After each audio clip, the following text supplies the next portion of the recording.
Kenny Asker, stories from Reddit. When I was a little kid, I saw a bunch of pigeons at McDonald's. I told Dad I really wanted a pet pigeon, and he said no because pigeons are wild animals. We got home and there was a grounded pigeon in the backyard that we nursed back to health. We didn't have many pigeons in the area. A little while later, I told Dad I wanted a new pet rabbit. He said no because we already had one. A little while later, our neighbor called us and said she saw a big white bunny hop under our house. So Grandpa got him out and we named him George and kept him. Finally, a few weeks later, I told my parents I wanted a parakeet and they said absolutely no more birds. Then, out of nowhere, a blue budgie came fluttering out of the sky and landed on the landscaper's shoulder. And of course, we kept it. Immediately after Dad told me to wish for a big bag of money, but the miracles ran out after that. Asked Mum as an adult if she set the thing up with the bunny and she said no. It literally just came out of nowhere and wound up under the house. On a less exciting note, we ran into Hulk Hogan at the airport going to Disneyland. And him and Mum talked about parenting for like 10 minutes. Over the summer a couple decades back, I was working for one of my professors. It was around July 4th. I was driving back from the mall during a storm, stopped by a red light. All of a sudden, everything turned bright white and I heard a loud boom. A utility pole, which was right by my car a few seconds ago, was no longer there, and a ton of sparks all of a sudden started falling all over my car. Fortunately, I was in my car. The very next day, my collision insurance on my car was cancelled due to financial reasons. I needed to head out and grab something at a store. Anyway, a truck in front of me stopped and my brakes didn't work. My car ended up completely totaled, with the exception of front seats, which were perfectly untouched. Have to give it to Mazda, that was good engineering. The day after that, my professor lends me a bike to get around. He also just happened to be about my height, which is strange in itself, as I'm on the very tall side. Coming back to my rental house, a couple motorcycles ran me off the road and I went flying into a tree, but somehow ended up unhurt there as well, with the exception of a small scrape. So, near the end of the summer, I decided to go visit some relatives. The day I was to fly back to school, I overslept and missed the train I was supposed to take. It turns out that the train derailed at the airport, so not only did I miss it, that incident ended up delaying all the flights, so I was able to actually catch the plane back to school. At the time, I viewed that summer negatively. Why was all of this happening to me? But a friend of mine told me something I'll never forget. Try not to look at it negative. Rather, for all the bad stuff that happened, I avoided a ton of physically negative consequences, and things worked out.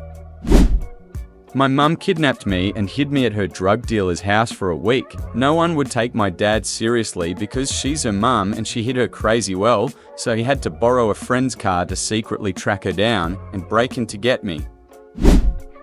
I was felling some dead trees with my dad. He says, "Let's just get this last one and then we'll break for lunch." I cringed instantly, knowing shit was going to go sideways on this last tree. Sure enough, the tree comes down on top of him and he's trapped under it. I was a 15 to 16-year-old girl. I couldn't even wrap my arms around this big ash tree, but I grabbed an adze, wedged it under the tree, and somehow lifted it enough for him to scoot out from under it. One of those adrenaline things. I went to a decent-sized HS in South Florida. It was ran extremely incompetently and my HS experience was awful. There's some things that happened that I'm still not over to this day, 6 or so years after graduating, and I should probably get therapy for it. All of this is true, and my current girlfriend and friends can vouch for this, but I completely understand anyone that does not believe me. I knew several girls that were sexually assaulted or raped by the same guy Jonathan, and they reported him to the administration several times. The administration not only did nothing about it, but went ahead and said maybe X-School isn't right for you if you're having sexual relations on campus. The school had an underage prostitution sex trafficking ring. The girls were caught as they would slip out during lunch accompanied by adults. The girls in on this operation all had a red rose tattooed on their wrists.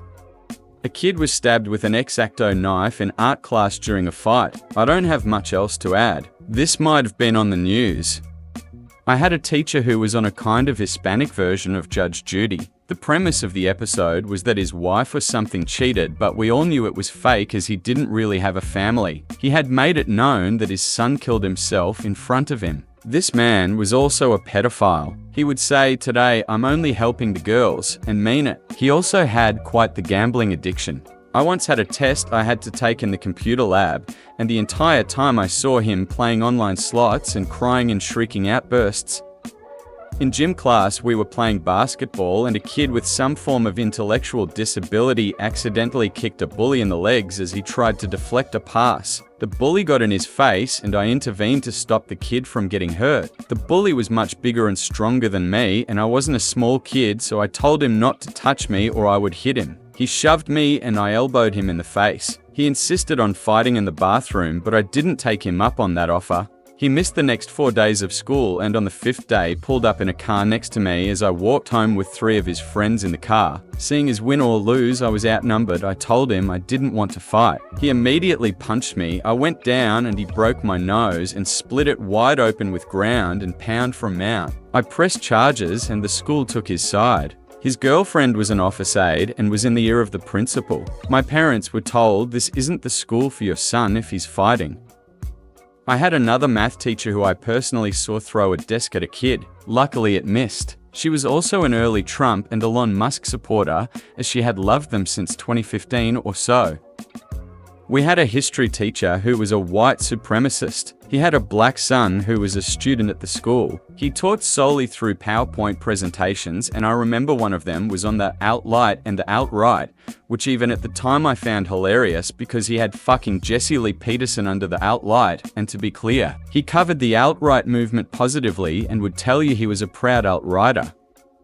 I had a biology teacher tell me evolution isn't real. I had an English teacher say that the founding fathers never owned slaves. I had an ex-cop history teacher tell me that Trayvon Martin deserved to die. Art teachers were excellent though. When I was 8 or 9, my mum told me to go out and play. Within 10 minutes, I was being chased by a man on a horse who was trying to whip me. Whenever I was bad, my mum used to ground me if I enjoyed going out. But if I was in the staying in mode, my mum would force me out of the house to do something and stop pissing her off indoors. So I'd been indoors playing games for a few days, and my mum booted me and my brother out, saying, "Get out and play football or something in the garages." We did, kicking the ball at the back wall that separated the garages outside the back of my mum's house. The ball went over the wall, and my brother hopped over to get it. We didn't know there was a group of boys on the other side who grabbed the ball and booted it at a horse walking by with its owner on it. My brother didn't see what had happened in the 15 seconds it took for him to climb over the wall, so he went over and picked up our ball. I hopped on the wall and saw him walk back with the ball, and he threw it over. Then some guy on a horse started screaming at us before charging towards us on his horse, going absolutely mental. "You little fucking shits," he was shouting. "Get the fuck down here now. Kick that fucking ball at my horse again." We were like, "What the fuck are you on about?" The 3 boys that did it were laughing and running off. The guy chased them down the road, but then came back at us, absolutely foaming at the mouth with rage. We were pretty much trapped on the garage roofs with this man trying to hit us with the horsewhip, trying to calm him down and make him understand that we weren't with the other group of boys and we'd just come outside to play football in the garages. But this guy just lost it. He started chasing every child he saw in the area, full on galloping down a residential road where all the kids were playing outside the front of my mum's house. It was absolutely crazy to watch. Had he hit a child with his horse, he could have ended up killing one, but he was chasing up and down the road any child that he saw. Eventually, he fucked off. After around 20-30, parents came out from the houses and went mental at him. I don't think the police were called, and that was the end of it. Never saw the guy again after that, and my mum was fuming. It seemed like no matter what we did, we'd always find a way to piss her off. I had a widow make a heart attack at 34. I ended up in a medically induced coma for 5 weeks where I endured having my chest open for 11 days, a staph infection that nearly cost me my right, both bacterial and viral pneumonia, and I bled constantly for an entire weekend. A machine was used to keep me alive until I was healthy enough to receive a heart transplant. When I was finally healthy enough to be placed on the transplant list, I was only on the list for 7 hours before I received my transplant. After 79 days in the hospital, I walked out of the front door. I've had my transplanted heart for 15 years. I was at a bar around 4 a.m. in Central America with 3 friends. 2 dudes come in, get patted down by the guard for weapons, and take a seat next to the door. They don't order anything to drink, which I found odd. A few moments later, they each pulled a hidden gun from out of their boots and start shooting at 2 dudes sitting at the bar. Apparently, one of the dudes was a boat captain and had lost a large cash shipment belonging to one of the major drug cartels. My reaction to the shooting was to run for the door, which put me in the crossfire. When I got home, I had a red stripe from a near miss right above my navel, and a piece of ricocheted bullet was in my lower back. A few days later, I heard they were looking for the gringo witness with the green car. I had my car painted another color that same day. I got bit by a lion and survived. Around 14 to 16 years ago, I was using a dating app to hook up with chicks called Plenty of Fish Puff. Went on this awesome date with this chick, checked all the boxes, brought her back to mine 11/10. Fuckfist. Had to go to work in the AM, she was already gone. Sweet, right? She and her sister broke into my house, and we're making dinner naked in my kitchen, being overly flirty. I spent the better part of an hour arguing or trying to get them to leave. Do stick your dick in crazy, folks. When I was 13, I was on a ship in the Mediterranean Sea. Sailing from Greece to the US, we would stop in a few places along the sea, like Naples and Barcelona on the way. The volcano Stromboli was erupting and it was night, so the orange glow from the lava was really visible. We were probably 20 miles from it. There was a 16-year-old girl on the ship and she asked me to go up to the flying bridge to watch the volcano. Then she asked me if I'd like to learn how to French kiss. I had never done that, so I said sure. Then she taught me, with the erupting volcano in the background. It was a magical moment and absolutely true. Which of the stories was the most interesting and true for you? I really enjoyed the story with the lion. Please share your opinion in the comments. That's all for now. Have a great day.